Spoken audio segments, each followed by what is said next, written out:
The Goy are here. Am I a Goy? Yeah, you are. Israel is the pulse of the universe. We are the chosen nation to come and protect the world. I want to play a fun game. Is this person anti-Semitic? There was real appetite in Israel for depopulating Gaza, making sure we never have this problem again. What do you mean by Including depopulating? Let's say there's a Palestinian family there, bulldoze the house, or just move in outright and say that's his mine now. Doesn't exist. What do you mean? Doesn't exist. It is happening in the world right now, and to say otherwise is kind of like you're closing your eyes. All of you Goy watching at home, you're welcome to come on down. What was the deal with the tunnel? Can we break the news on that once and for all? Do you think the questions I've had for you so far are fair game and okay to ask? Most of your questions have been fair. I hear the rationale. It's what I would expect anybody who's online and sees the discussions that are going on. This is what's out there.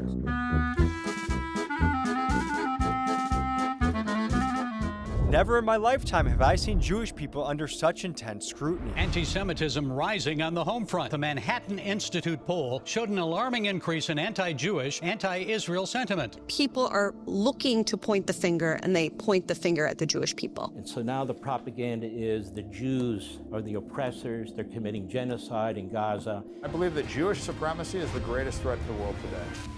And with everything circulating the internet, I have so many questions I wanted to ask the Jewish community. So different, I think, Talmudic verses have been floating around the internet. One of them is that Jesus is reportedly burning an excrement in hell. Not excrement, in sperm. So I hit up my Jewish friends and connections in order to help me infiltrate the most Jewish place in the country, New York City. And to be more specific, we went to Brooklyn to get embedded with the Chabad Lubavitch community. You know, the ones with the tunnel controversy. Today, folks, is a deep dive as we head to synagogues, Jewish-dominated neighborhoods, and sacred religious sites to ask Jewish people the most controversial and sometimes uncomfortable questions that I think many of us have. So buckle up, folks. Let's head to the most Jewish place in America. A lot of you are probably wondering, Tommy, are you afraid to do this episode? And the answer is, of course, because I've noticed a pattern that when people talk about these kinds of things, it can end up in job loss, debanking, getting kicked off of social media platforms, which is a pretty big risk to take for what I think is free speech. However, I don't think any group or topic should be off limits to fair and reasonable questions. But first, guys, I need to ask you a favor. I'm very sure this video will be shadow banned into oblivion, and the only thing that can help that is you, the audience. So please hit the like button, write a comment, and consider each of these actions as a salute to those that chase the truth. I love you guys. Let's get into it.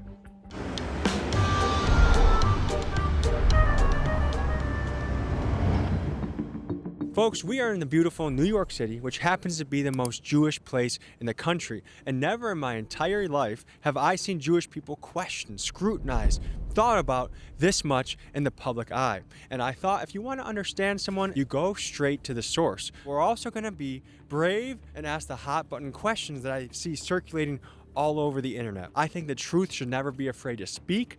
I don't think anyone in this country should be above criticism. And some of us are wondering, is there a double standard of who's allowed to be talked about? If bombs are involved, I think we get to question what's going on. And I hope by the end of this, we can find common ground. Most content creators are afraid to talk about certain topics. They were before Charlie Kirk. That kind of changed everything when Charlie Kirk died. Israel started being talked about. Judaism started being talked about. And I think everything's yin and yang. If you classify one group is all bad, I think you're doing the wrong thing. Very excited to start this episode. Let's get into it.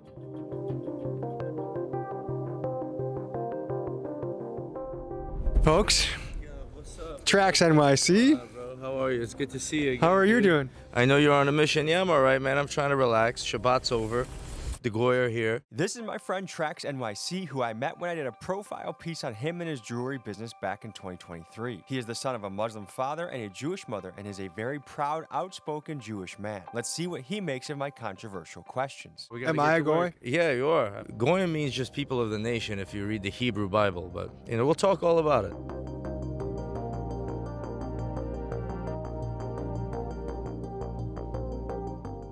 This is the Jewish neighborhood of Rego Park, man. Rego Park, Forest Hills. After World War II, a lot of European Jews came here. But then in the 80s and the 90s, from the collapse of the Soviet Union, we had Jews from the Soviet Union. That's how I got here. Is the Goyim to be avoided? No, of course not. I mean, you know, it's just a slang word for people from other nations, but it turned into describing, you know, from some Jewish perspective, how some other people might seem. If I would use the word goyim, it'd be somebody watching TV, buying some shit from television. The television beams are going in their eyes, scrambling their brain. I want this, I want this. They don't even know, eating some, you know, factory farmed shit, not giving a fuck, you know? That's really what it is. When we read online, like there's Talmudic verses, Right. you can lie to the goyim, steal from the goyim, cheat the goyim. Yeah. Is that scripture? Listen, no, well, this is a religion that's been around for over 3,000 years, okay? So a lot's been written, a lot's been said. No- Folks, you are hearing me ask a lot of questions about quotes from the Talmud, and for those not familiar, the easiest way to picture the book is this. Imagine if debating rabbis participated in a chat room conversation that logged all of their comments in one place and no topic was off limits. Topics like, is it okay to have sex with a 3-year-old? Or can you lie to the goyim? It's an incredibly long book that has over 2.5 million words of text, and it's been at the root of much of the controversy questioning Judaism recently. I am worried that there could be cancellation, that I could have income streams cut off from doing a piece like this, just asking fair, honest, genuine questions. What do you think about that? That's a shame. I don't know what can happen. You know, I saw some YouTuber got his account closed. He did this, he did that. Here's what's not going to happen to you here. You're not going to get stabbed. Your money's not going to get robbed. You might try some good restaurants, and you might hear some good advice. So that's where you're at. Speaking of food, shall we go get some kosher food and jump into this Jewish world? Yeah, that would be amazing. You're not going to feed us goy slop, are you? Nah, you're going to have the best food you've ever fucking had, farm boy. There's a statistic that there's more Jewish Americans in the IDF fighting than there are in the United States military. They probably think that the U.S. military is good, and if they're gonna fight, they gotta fight for this little scrap of desert out there. You know, it's not the most patriotic thing, but it could be worse, man. Do you think there's been more scrutiny and awareness of the Jewish population now than ever in your almost 40 years of life? Yeah, the comfort zone that the Jewish people had after the Holocaust has been erased because of the war in Gaza. There's millions of peaceful people that follow what God wants, Muslims, Christians, Right. Jewish people, and beyond. But when people start doing destruction in the name of God, I just find it hard to celebrate. That's the problem, bro. Where is God in our lives? And that's not a question we're gonna answer on an empty stomach. That's why we're gonna get ourselves a little nibble, boys. Mazel tov.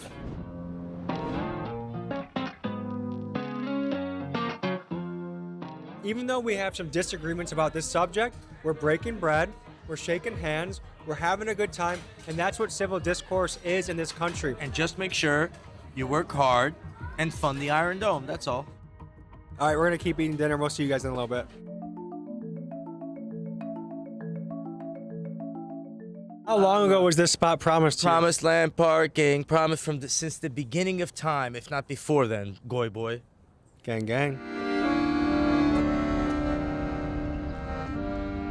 All right, folks, we're going back out into the wild here. This time we're heading to the famous 7070 building, which if you saw that mattress tunnel story that surfaced, this is where we're going. And we actually went here years ago when we celebrated Purim. What can we expect today? We can expect a lot of Jews dressed up. Like, I don't even know if there's a real cop. Could be. Who knows? We can check out on the street. We're going to make the walk, and we'll see people partying. Happy Purim! How you guys feeling? And it was a lot of fun. But this is a place that has a lot of controversy and a lot of dedication. I think this is one of the faster growing sects amongst young Jewish people. And so it's going to be popping. Like, this is like the place to go. Hi. You want to do a couple interview questions? Yeah, absolutely. Some Americans in my generation are feeling that Jewish Americans are above being asked certain questions. Yeah, that's bullshit. I hate to say it, but Jewish Americans just feel like they are just above everyone else, and everyone else is down here. Is it anti-Semitic to ask if Jewish people run media or control a lot of it? I don't know if it's anti-Semitic, but I know that they do. This whole world revolves around the Jewish religion, and it's wrong. And that's just my opinion. I'm like, if anyone else wants to contradict it, that's fine, but this is how I feel. Before we go any further into the controversy, first a quick disclaimer. Folks, anyone that you see in this video, I do not want you to go after, target, attack, send mean messages. That is the opposite of my intentions. We want to be on the higher ground of having civil discourse and not being hateful or predatory in our response. So thank you, please advise, and let's continue.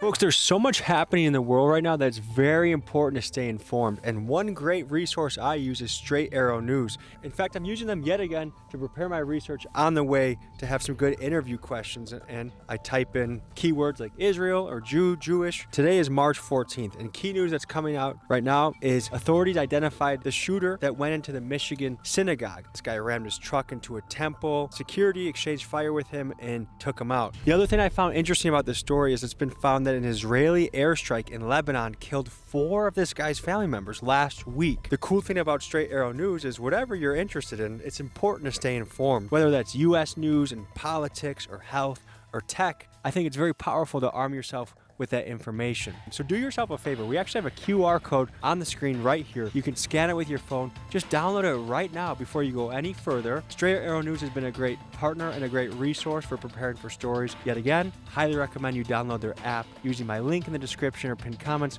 or this QR code right here. It's easy, it's free, it's a no-brainer. Stay aware, stay informed. Good to meet you. Right on time. What's your name, sir? Menachem. I like that. You got a good get up.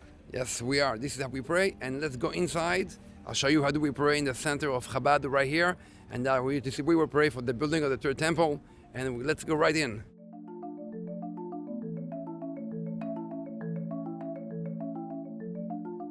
We are actually right now praying and singing for the peace in the world, and all the mountain of Jerusalem should be peaceful and be fully given to the Jews.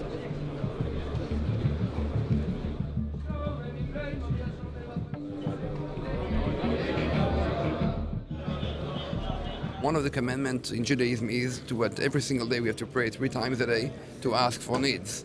So this is the main prayer, and the prayers include every single thing. It's including to have good health, to have peace, to have money, to survive, all the good things. I guess I'll do a little prayer of my own too. I do pray for peace. I hope that this world can come together. We're in very chaotic times right now, and it feels very scary. And there's a lot of people that are suffering overseas, a lot of people making money off of war. I feel like we're about to get trespassed out of here. We got invited in, but right now I guess security is talking to them, and they looked up my name and they said I might be unwelcome here. So we're gonna figure out if we're allowed to stay. I got softly removed from this temple 3 years ago. So he's gonna take you out now. Okay, thank you guys. It was a pleasure. Hopefully I was able to help. Thank you. God bless. I think it's tense times right now. Turn up right now. What's the song about? Asking for the coming of the Messiah, the Lubavitcher Rebbe. What do people believe about this man? Can you explain the Chabad belief system? There is a Moses in every generation. So is he a prophet? Yes. Can you explain what is on your head? I thought it was a GoPro at first. I thought you were filming. This is what's called the tefillin. You can Google it. It's a prayer that every morning every Jew is putting it on. Like you see sometime Max on it with it. So that's connected to that. Yes.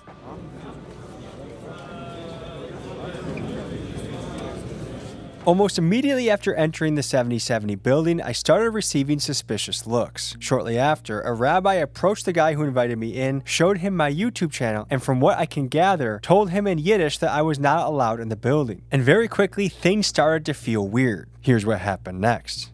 Some people who do from research over here about security, who ask if they were secure that you may bring Chabad on a negative light or against Judaism. No, we're trying to do an honest inquiry into a lot of the questions many people have circling. We want to understand the Talmud. We want to understand what the third temple is. We're here on a journey to understand. I don't know what the security guy is saying, but... Okay. I mean, how often are people here studying, praying, would you say? Every day and all day long. And what are these books over here? Is this the Talmud? It's not the Talmud, it's a book from the Lubavitcher Rebbe's speeches.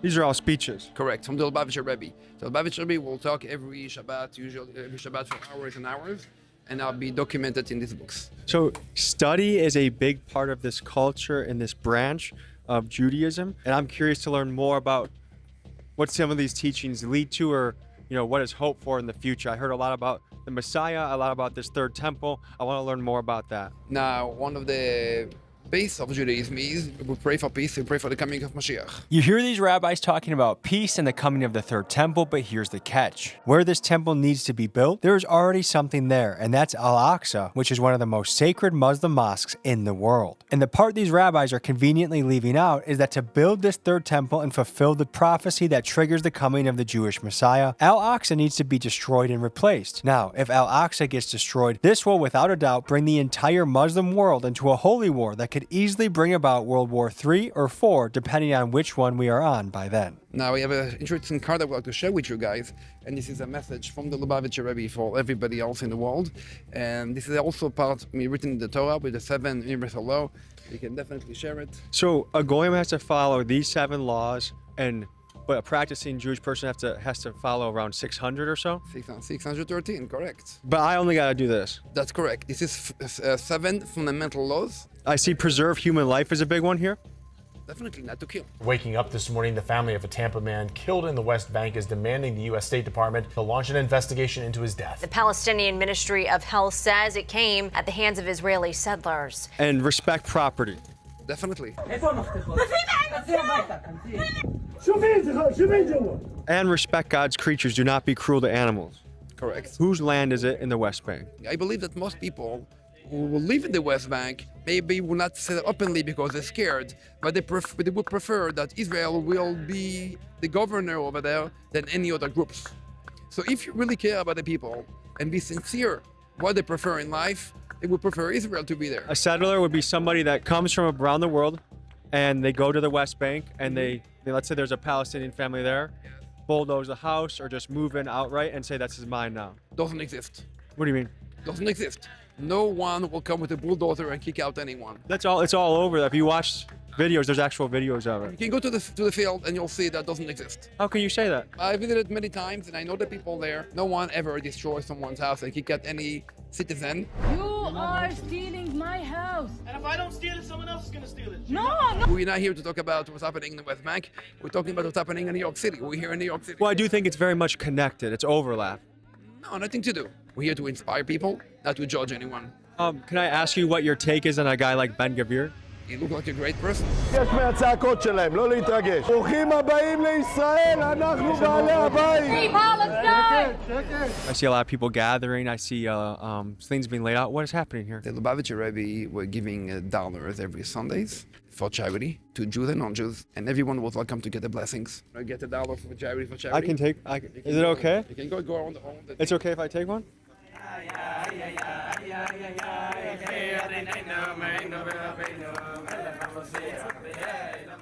Ted Cruz is saying that he wants to introduce legislation that anyone that criticizes Israel can be put in jail for 5 years or fined up to $3,000. Would you be in favor of a law like that? Folks, I tried to find this article about Ted Cruz again, but I cannot, and it's possible what I just said is fake news. But let's hear this rabbi's answer to the premise that someone could be put in jail for criticizing Israel. Here's what he said. Every place and every leader need to find a solution for his own issues, how to conduct that people will behave in a nice way to each other. Just to reverse it, if someone said if you criticize Iran, you could go to jail for 5 years or get fined $3,000, would you find issue with that? I feel uncomfortable, definitely. Now, do you see how the reverse would also feel uncomfortable? Definitely. I gotta go. We'll continue. This happened last time. As soon as I start asking questions. It's 11:15 already. I do want to say this. I think in this country that it's beautiful when we can have conversations like this. I think this is the way we learn from each other. This is the way we grow. I do appreciate you welcoming me in and showing me around. I wish you the best on your studies and how you go. Thank you. Folks, I fear that our freedom of speech in this country is under attack. If it were up to guys like Shabos, you might end up in jail. You can't dictate your way out of how people think. What you can do is you can tell a bus driver in the 21st century that if you tell a black guy to go to the back of the bus, we will haul your ass to jail that night. When someone commits an anti-Semitic act, we don't send them to jail. Instead, we get the ADL to say, let's bring them to a Holocaust museum. If it were up to this lady, you'd be not able to find a job and also not able to find a babysitter for some reason. We will shine a light on you that, thanks to Google and SEO, will follow you for the rest of your life. When you look for a job, when you look for a spouse, when you look for a nanny, when you look for anything, our work will always be documented. Unsurprisingly, these anti-free speech laws are finding traction amongst our lawmakers. In fact, nearly 40 states around the country have made anti-Semitism laws, including just recently my home state of Wisconsin. The rules for what officially constitutes anti-Semitism comes from the IHRA, the International Holocaust Remembrance Alliance, because I guess these guys help make policy in our country. Let's look at how they actually classify hate speech. One example is accusing Jewish citizens of being more loyal to Israel than that of their own country. I think we're gonna have to ask Miriam Adelson and Ben Shapiro about this one. Number 2 is spewing classic anti-Semitic tropes like the Jews killed Jesus. Okay, what religion was Sadducees and the Pharisees that conspired to kill Jesus? I'll have to think about that one. And third, drawing comparisons of modern Israeli policy to that of the Nazis. Well, let's think about that. The Nazis concentrated people in open-air prisons, they blockaded supplies from civilians, they displaced millions of people, and they used dehumanizing rhetoric against their enemies. I wonder what other country in the world is doing that right now. This is America. Why the fuck are we prevented from criticizing another country across the world that is arguably the most pound-for-pound, deadly, dangerous, and destructive country on earth? It makes you wonder, who are we controlled by? Let me know in the comments if you are as concerned about these laws as I am. I definitely got the sense that as soon as I asked questions in a certain direction, it was get them out of here kind of a energy. Are you a rabbi by chance? I am an ordained rabbi. I don't have a congregation. How long did you study to become a rabbi? It's not the culmination because Torah study is something that we do throughout life. Chabad is a branch of Hasidic Judaism. Hasidism is a movement that was started close to 300 years ago in the area of Ukraine, Poland, White Russia by a rabbi called the Baal Shem Tov, Rabbi Yisrael Baal Shem Tov. Chabad's goal is to bring Mashiach. So when Tucker Carlson a couple weeks ago spoke about how Chabad subtly wants to build the Holy Temple, that's only half true because it's not subtle. I've talked to a bunch of people about this who think that it's imminent, that it's not crazy to think that that mosque would be blown up in order to make way for the third temple. We believe that all Jews pray 3 times a day, that for the coming of the Messiah, at which point we'll have a third Holy Temple. Jews have 613 commandments, and non-Jews, by the way, also have commandments. Non-Jews have 7 commandments that they have to fulfill. And by performing those commandments, we bring the coming of the Messiah closer. I see what is happening in the West Bank, and I would say a lot of these rules are being violated. How so? Preserve human life. A lot of people have been bombed or kicked out of their home. Why? Why is that? That's what we're trying to figure out, is why are they being removed from their property? You're trying to get at something, so tell me what you're trying to get at. Do you think it is I think permissible by Judaism what is happening in the West Bank? I mean, that's very broad, but yes, I guess here, people getting their houses bulldozed. If there's someone who is a terrorist who goes out and kills Jews, that one of the actions the government takes then is to bulldoze his house. Does Israel have rights to the West Bank? Yes. If anything, we have more of a historical connection to what you call the West Bank than we do to Tel Aviv.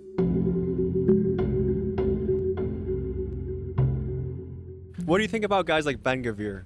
He campaigned as a very strong right-winger, and once he got into office, he's been, I think, to a lot of his supporters, a little bit of a disappointment, but... You think he's too soft? Oh, yeah. There was real appetite in Israel for depopulating Gaza, making sure we never have this problem again. What do you mean by depopulating? Removing them to other places. I mean, Trump was talking about that. Forget about Bibi right now. Trump spoke about that, right? You remember that Trump spoke Oh, yeah, about that? Trump is big on this stuff.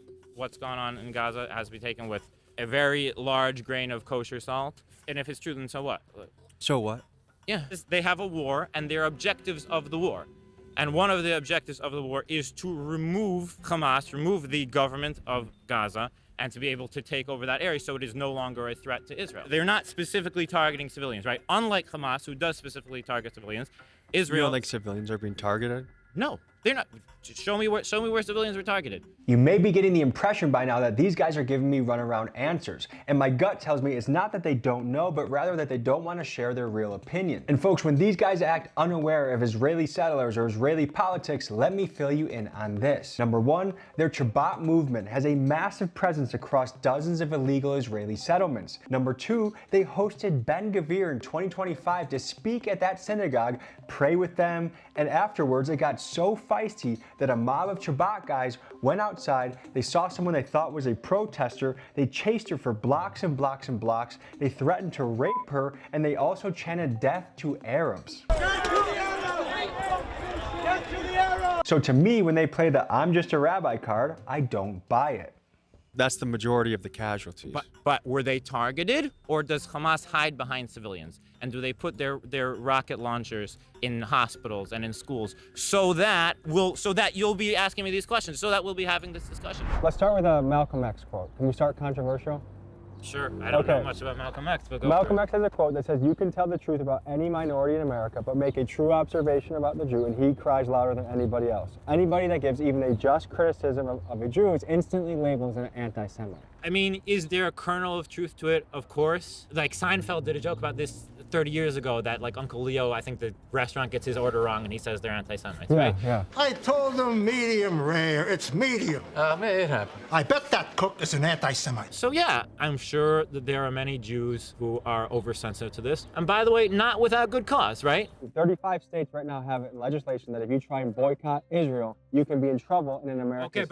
but what does that mean though? There's not a single state in America where a person could be fined or a person could be in prison for saying negative things about Israel, for calling for a boycott of Israel, even for saying things like from the river to the sea, which is essentially a call to kill millions of Jews. I think that this criticism is always an excuse to get at something else. Fortunate because I'm assuming she's a senior and going to graduate soon, and now this is going to jeopardize her ability to graduate. A 23-year-old FIU student charged with a felony over messages she wrote in a school group chat. According to her arrest report, this went down in a WhatsApp group chat of about 215 students. For this morning, growing concern after Miami Beach police showed up at a woman's home to investigate a comment that she made on the mayor's social media post. As far as we believe, Israeli government policy should be protecting the lives of Jewish people in Israel. You say it's protection to go onto someone else's land, take their home, and make them get out of there? Well, again, you're saying that as if it happens with no provocation in a vacuum. This is the thing that seems so absurd. Is there are 700,000 Israeli settlers right now moving through the West Bank, taking over land, beating Palestinians to death. We interviewed a Palestinian-American dad about this. His son got beaten to death by Israeli settlers. It's happening every day. I'll just say otherwise, it's kind of like you're closing your eyes.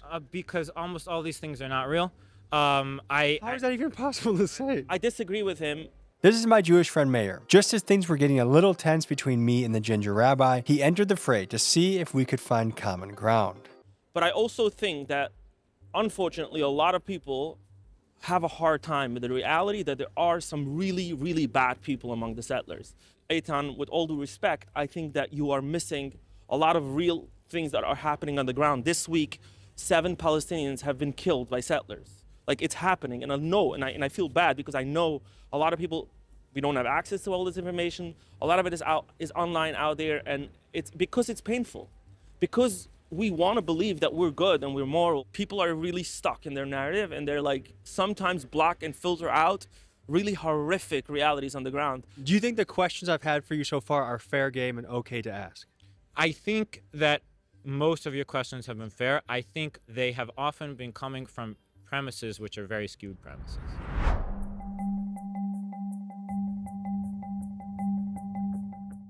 Right now, our politics feels like it's being heavily influenced by Israelis. That's why we're in Iran. Oh, yeah, I hear that. I hear and that. a lot of us don't like our tax dollars going to what we see as atrocities overseas.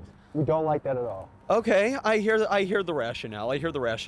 Do I feel that there's probably a bit of an abuse? Yeah, but I feel like there's abuse every single time there's wartime. Do I wish that it was easier, and do I wish that the Israeli government was making better decisions? I feel that they are, in a certain sense, being reckless, but I feel that that's a necessary recklessness that just comes with war in general. I appreciate you, brother. We're doing it fair. If you want to talk, we're right around the corner. Yeah.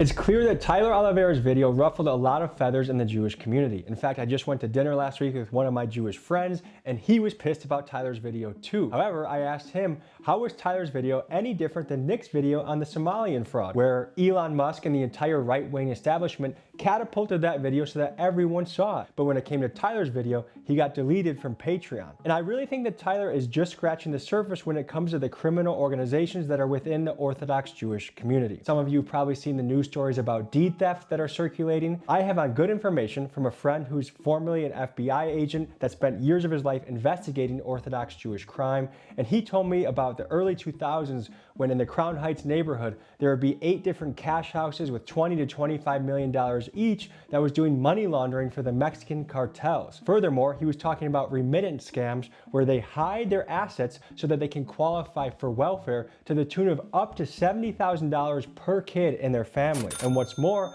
is they would funnel these monies through their schools or organizations. I mean, you saw in Tyler's video where they said they do so much charity, but then everyone's on welfare, which doesn't really make sense. How do people afford to have like 10 kids out here? The community is based on this. Okay, so is it wealthy members of the community give charity? Yes, mostly. That's the way.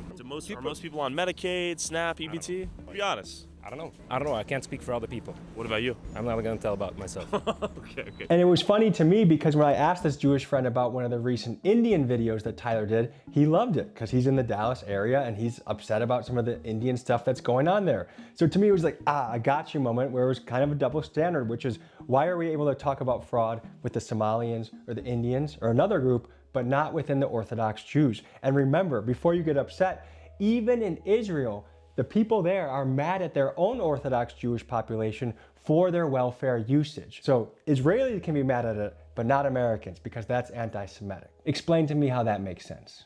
So to me, what was the difference between what Nick Shirley did with Somalians and Tyler did with the Lakewood people? For sure, 100%. In big cities, a lot of people know Jews, right? But if you go out to a small town in Milwaukee, you go out to a small town in Ohio, go out to a small town over here, they've never seen a Jewish person before. So what happens is when you have a small group of people inside an extremely small sect of America, people across the world, they'll look at Jews and be like, they're all bad. No. Bottom line is, bro, we love everyone.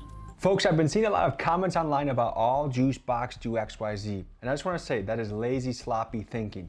Anytime we say all blacks, all whites, all straights, all gays, all of anything, we end up in a bad territory with how we think. With that being said, I am curious to know what percentage of Jewish Americans are for things like ethnic cleansing in Gaza, politicians like Ben-Gvir, anti-free speech laws, dropping bombs on innocent people. Because to me, I would say these are extremist takes. And just like with the Christians, we can call out the KKK or the Westboro Baptist Church, or with the Muslims, we can call out ISIS. I believe we have every right to call out Jewish extremism as well. And for the Jewish people that tune in and watch this episode, I would like to hear your thoughts in the comments. My name is Zach. I grew up an Orthodox Jew. I no longer identify as that, although I definitely identify as a proud Jew. I'm very Jewish. This is Zach. Because he's a cool New Yorker and a guy that grew up heavily in the Orthodox Jewish community, he is the perfect portal between the world of the average American and that of the average Hasidic Jew. Let's see if you agree with some of the points he makes here. I live here in Crown Heights, which is, has a huge Orthodox Chabad community. But I think all the questions you're asking are fair. We're at a point right now, I think, in the media landscape where Jews, with a lot of good reason, are a little bit wary of YouTubers. You were open about your bias, but I don't think you have an agenda. They might even have critical opinions about stuff going on in Israel or stuff going on in other Jews, but they're so afraid to bring that energy out into the world. They have to stay united because they faced annihilation throughout the ages. Yeah, there's real tribalism of just like, we got to protect our own.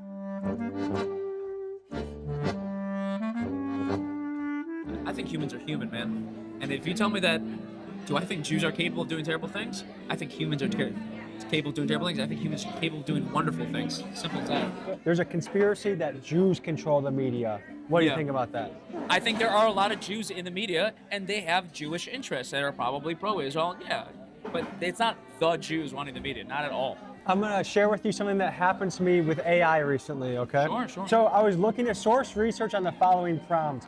I said, can you show me the stats regarding Jewish people occupying leadership positions within news and media organizations? AI said I cannot fulfill this request. I'm programmed with strict safety guidelines that prohibit me from promoting, validating, or providing material for established hate speech tropes. I said, okay, can you tell me about statistics of white people that occupy leadership positions within news media organizations? And it began rattling off statistics. Is there a double standard at play here? There probably is, yeah. I have a good reason why there is, though. Tell me.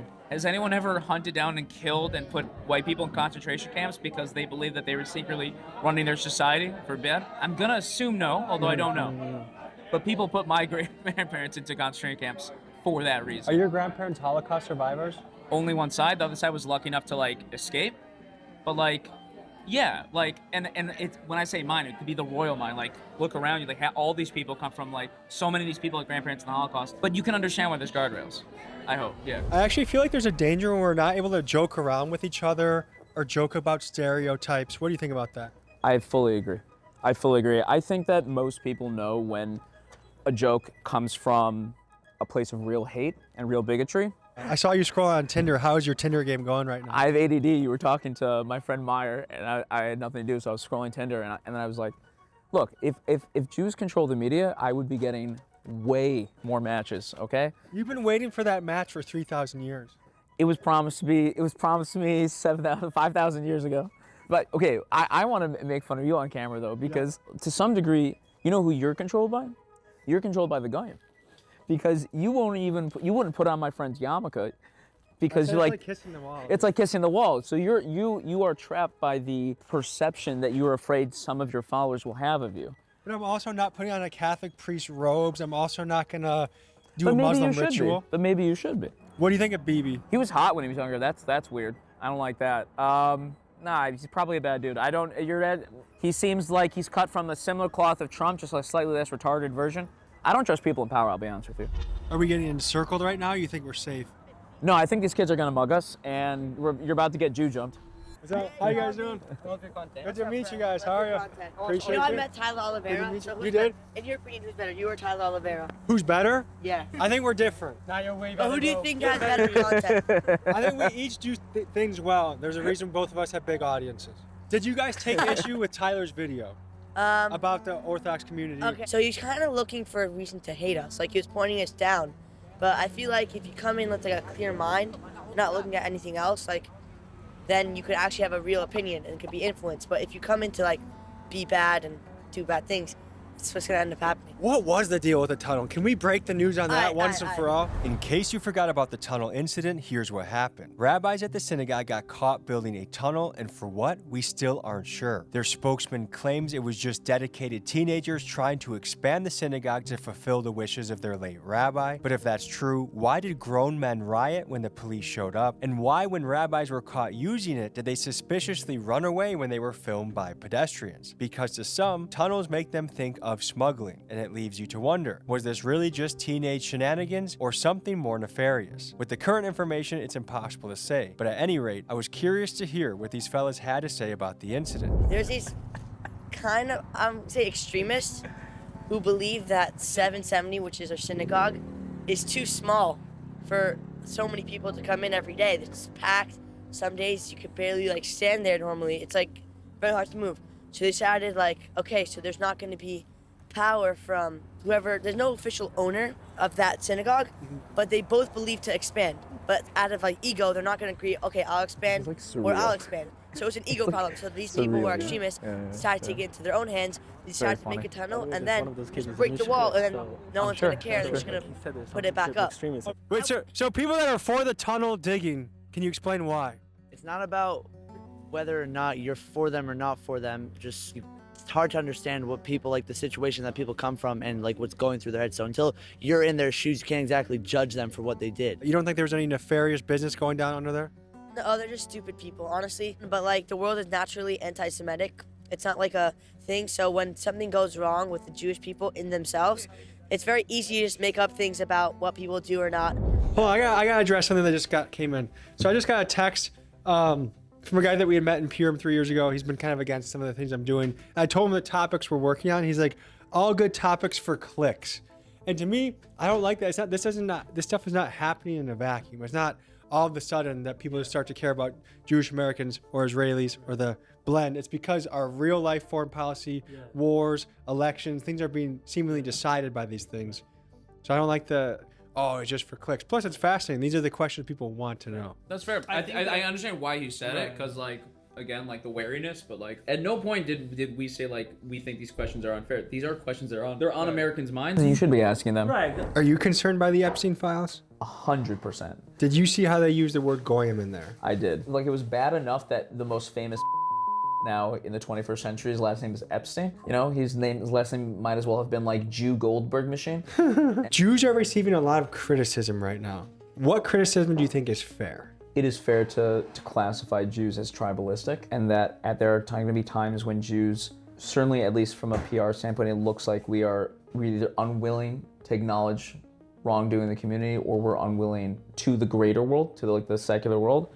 There's a little bit of like a playing things close to chest and like keeping it in the community, because it's not all of us, but so many of us, our grandparents like went through the worst thing you can literally possibly go through, or our great grandparents or our great uncles ever met, loves the United States, is grateful to the United States because they've been so wonderful to us. We sense a tide shift, and although we have a lot of power, we still feel like the underdogs. What about Rabbi Feldman from Notoria Carta?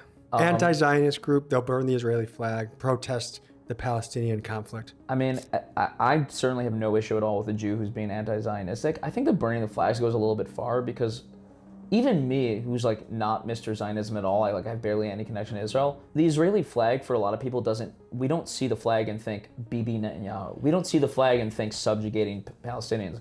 We see that flag and just think that's the country where Jews go, when that's like our country. Malcolm X said that anybody that gives even a just criticism of the Jews is instantly labeled anti-Semite. What do you think about that? I think people probably say the exact same thing about black people. I think every minority has that chip on their shoulder. I think every minority does. I'm Jewish. My friends are Jewish. You are welcome to criticize us. We'll call you out when we think it's being conspiratorial, and when if it's true, it's true. It's free speech, man. Did you see Tyler Oliveira's video highlighting parts of it. welfare I did, in the Orthodox community? I did. I saw parts of it. Yeah.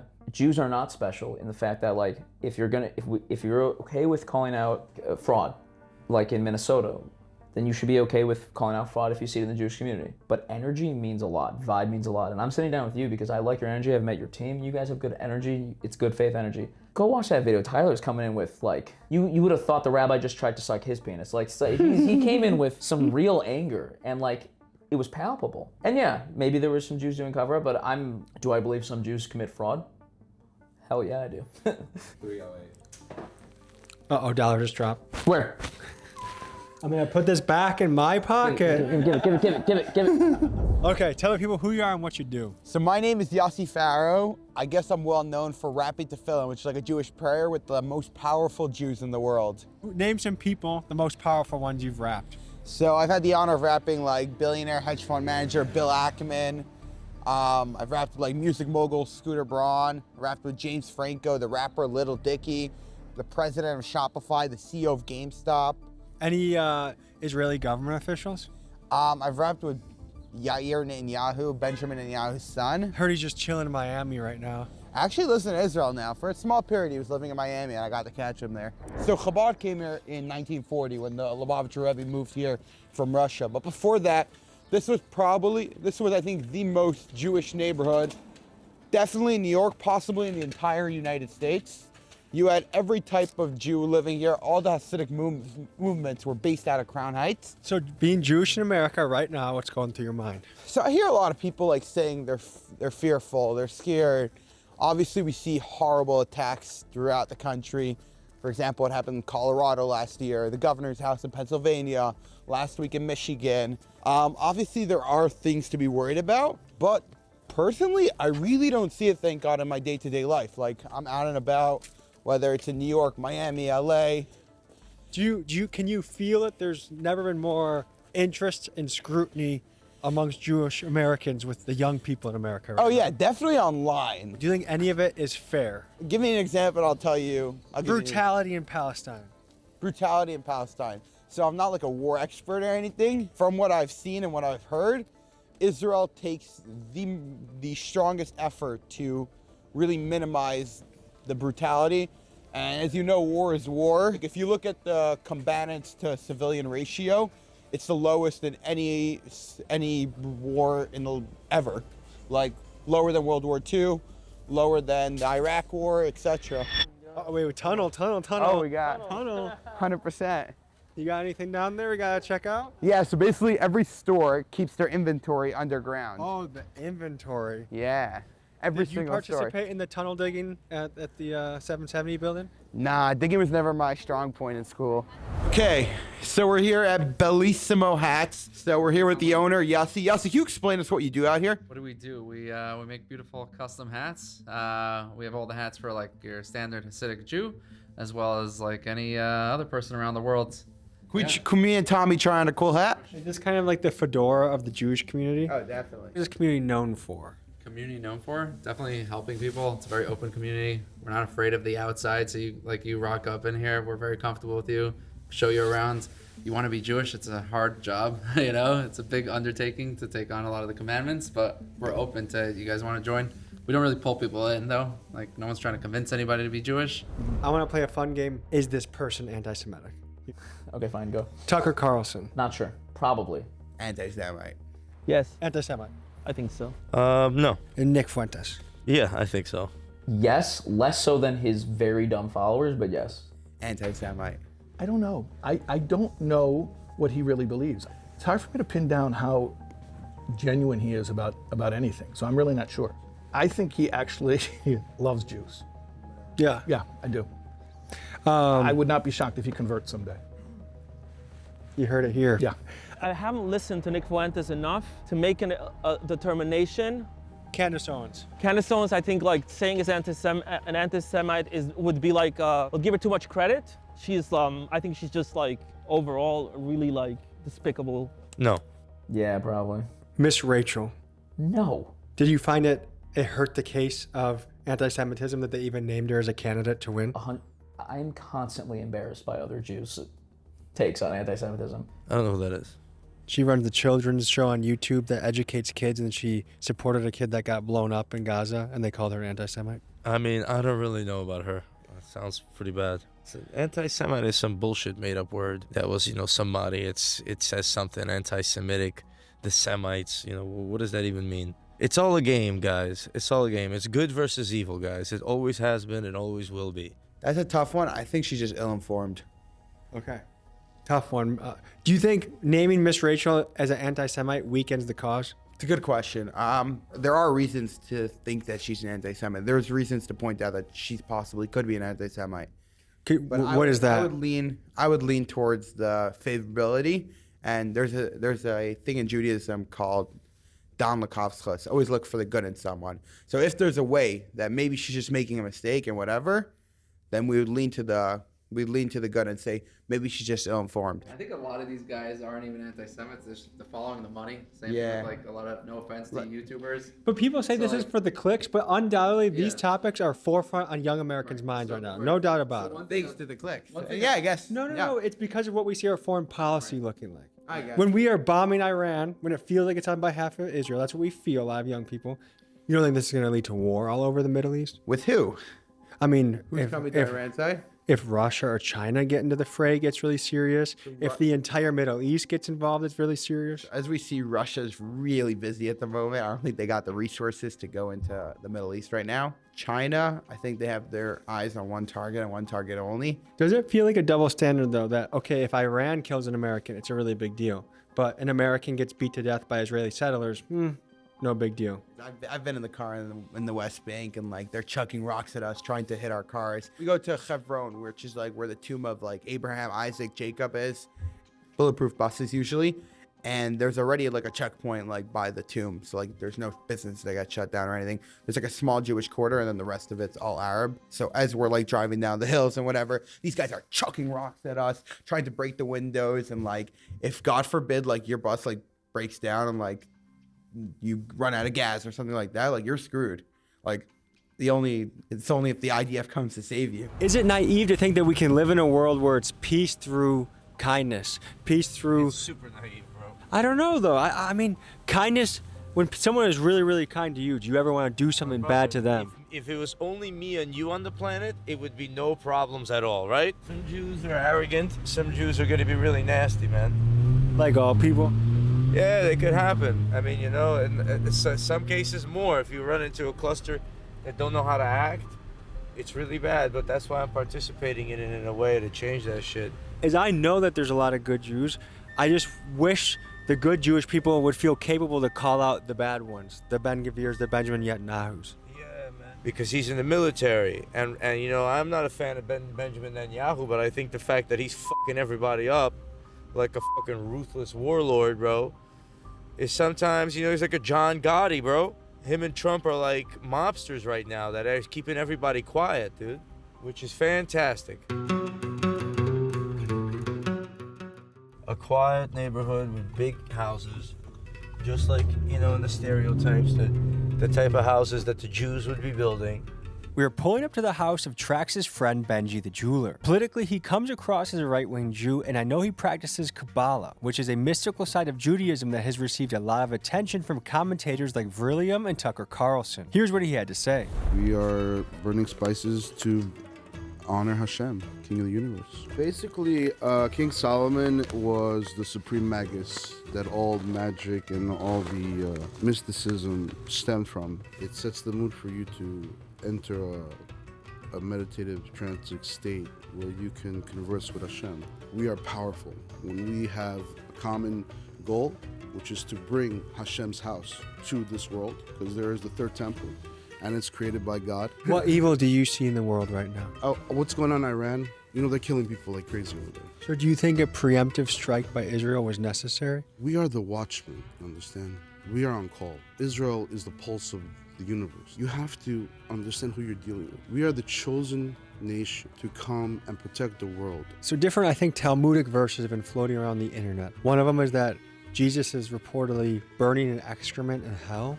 No, not excrement, in sperm. In a vat of sperm, he's boiling from all of the Jewish souls that were lost to Christianity. The Talmud would have been much better off without that statement, but whatever. It was about midnight and we turned the cameras off to end the interview and smoke a joint laced with resin. Then, after I got extremely high, Benji made the wild suggestion that we actually roll the cameras and continue the adventure to visit arguably the most sacred site of the Chabad Lubavitch community, the grave of Rebbe Schneerson, who was one of the most influential Jews of the 20th century. As Trax NYC was driving to the synagogue, it occurred to me that it might be a bad idea to show up Blaze to a religious place that would be filled with families and kids of all ages. But Benji, also Blaze, assured me that I would be welcome, and well, this is what happened next. Let him know when to film and when not. If you can't hide it, maybe it would be better to do like filming for this? And maybe some eyeglasses clips.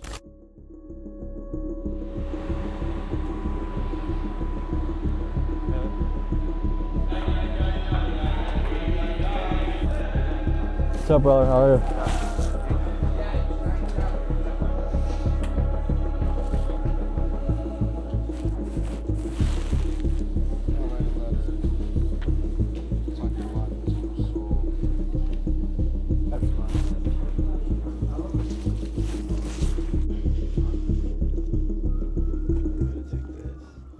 All of you goy watching at home, you're welcome to come on down.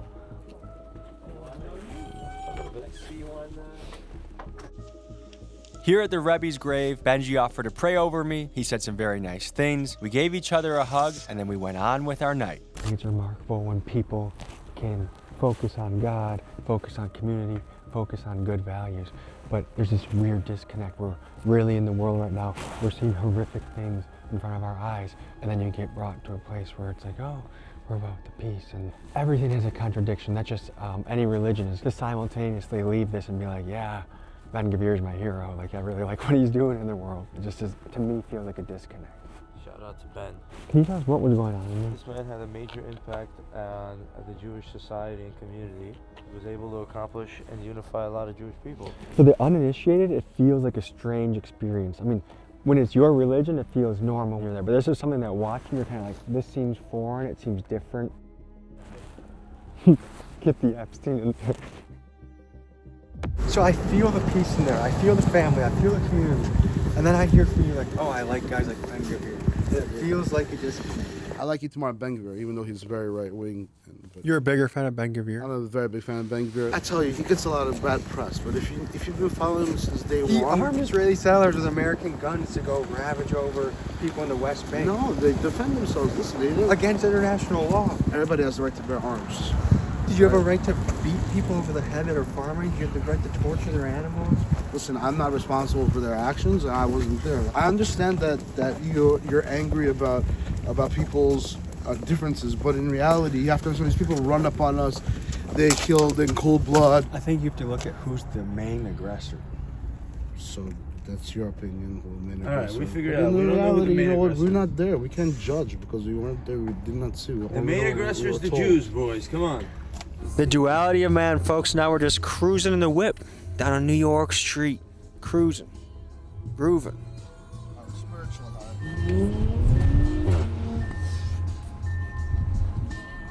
Good to meet you. Good to meet you. Rabbi, there are a lot of things floating around the internet, and I thought the best thing to do would be go in person and get things from the source. I wanted to ask these controversial questions to a man that could help us find common ground. This is Rabbi Shais Taub. He is widely respected, has a massive social media platform, and people love him for the wisdom he exudes on his page. Here were his takes on my questions. Okay, first question. What the heck was going on in those tunnels?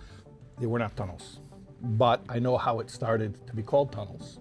They were trying to expand the synagogue, and the whole synagogue is basically a basement synagogue. That's where it's built. So everything there is underground, and they bashed a big hole in the wall to connect it to another property that's also underground. And needless to say, our own community was outraged that they were taking it upon themselves to smash open walls in a place of worship. So one of our own websites, meaning a local website, called it a tunnel, a sort of like, no pun intended, a dig, like to say, look, these guys are so crazy they're making tunnels. Unfortunately, that makes really good conspiracy theory stuff, and people start saying, tunnels, tunnels, tunnels.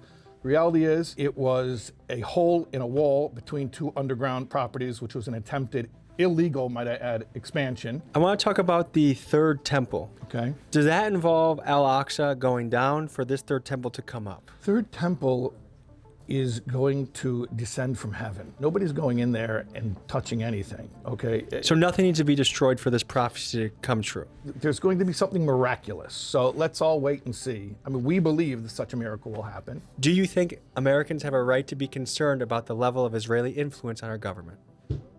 I think Americans have a right to know exactly who every elected official takes money from. And they should see if there's one source of funding that's more influential than others. Please shoot me straight on this. Okay. Do you find these questions to be fair or outrageous? No, not outrageous. It's what I would expect anybody who's online and sees the discussions that are going on. This is what's out there. By the way, I hope we continue some type of friendship. And if you have my contact info, your producer has my info. Like, you can take me on a kosher date in Milwaukee. No homo though. I will take you out. I'll take it the whole crew. We'll go out. Yeah. We're all paying separately. I'm joking. I'll treat. Definitely. And you could even order dessert. Whoa. And drinks. He's defying the stereotype. That's not my intention. I'm just saying. Hey, no, I had a pleasure. Okay. Thank you so much. Had a good time. Okay. Folks, this is a video I'm very happy I did, and I was a little nervous to do so, but I'm never going to be afraid of chasing after truth. And the guys that I film with, many of them I'm still in contact with, gone out to dinner with. These are guys that I consider friends. And what they're going to try and do, I think some people will slander me and say I'm an anti-Semite or a Jew hater, which couldn't be farther from the truth. To me, it's a ridiculous way to try and intimidate you into not asking questions. And let's be real, I think I barely scratched the surface of questions that I could ask the Orthodox community. I want to actually take it another step further, and if they'll have me back, I want to go back to Crown Heights and do a part 2. But right now we have to look at the world and look at the Zionist Jewish agenda that is taking fold and really be concerned, and we should be asking questions. When you see Larry Ellison buying every media outlet that he can and put it under his Zionist umbrella, when you look at Trump's cabinet that has pushed us into the Iran war, you see the new federal chair, Kevin Marsh, who's in the Epstein files and whose father-in-law is the chair of the World Jewish Congress. I mean, these are questions that are invading our everyday life, and we have a right to know the truth and a right to chase after the truth. Happy we did this. Hopefully I still have a Patreon. Hopefully I still have a YouTube channel, but I will never stop this quest for the truth. Appreciate you guys. I'll see you next week.